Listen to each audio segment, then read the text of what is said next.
what was going on? Because, the guards sent in, situation did escalate in some areas. What's right? What's wrong? What's a misperception? What would you say? Well, I think the main misperception is that the people who were protesting were, I thought, sort of impressively tame.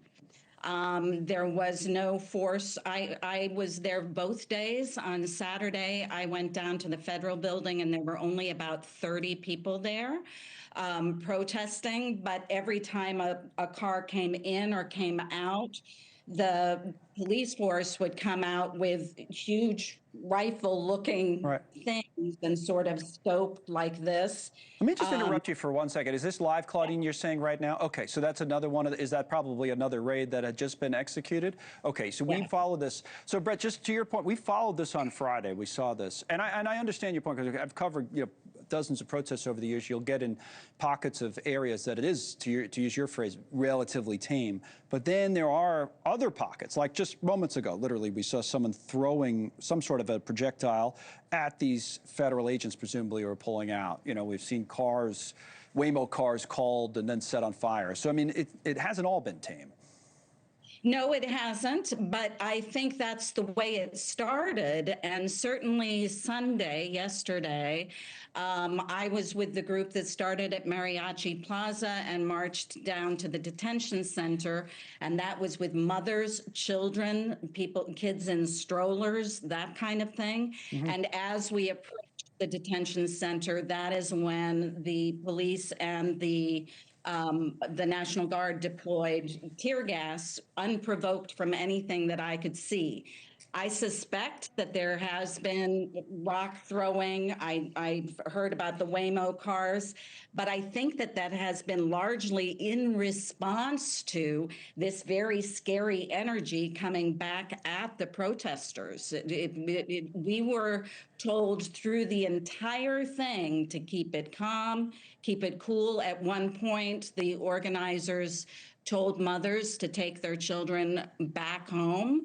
Right. Because it started looking scary. Brett, stand by for a moment. NewsNation station KTLA is providing live coverage of all of this right now, interviewing someone who saw, I think, what we just witnessed ourselves. Let's see what we can pick up on this, if anything. So that people can gather, they can express themselves, be here as part of a unified group of people who are asking for the sacred work and the sacred ability to be together united to support all of our families, immigrant or otherwise, here in LA and the LA region. Just right beyond us here, right beyond the police, we can see the National Guard presence. Julia was just telling me now, you had a message saying... All right, we're losing a little of the audio. You got a sense there. They're, I believe, on the ground. We're looking from above. That chopper's also coming from there's some of the local LAPD moving in, I believe. Brett, you have any thoughts yourself on just the effect of the timing of the National Guard deployment? Now, I made the point that on Friday, it wasn't as if things were calm. There was some tension. But what do you think the effect was of the National Guard being deployed, not only on tension, but on size of protest and things like that? I think it's inflamed everything. I understand that things went on Friday night. That certainly was not my experience on Saturday.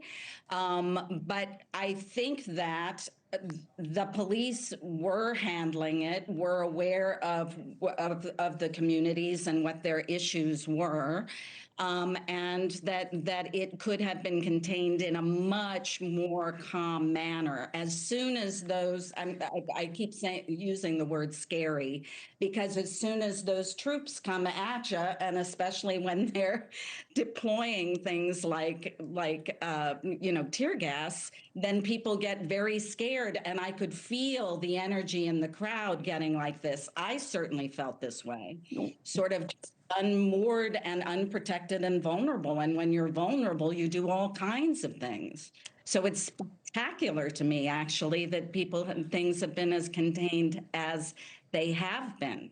So have you been to many of these, gatherings, protests, rallies for causes that you believe in over the years in this area? And if so, how would you compare those experiences to this one? What's different? This is the only time I have ever experienced anything remotely like that. I have marched with Black Lives Matter. I have marched with the Women's March.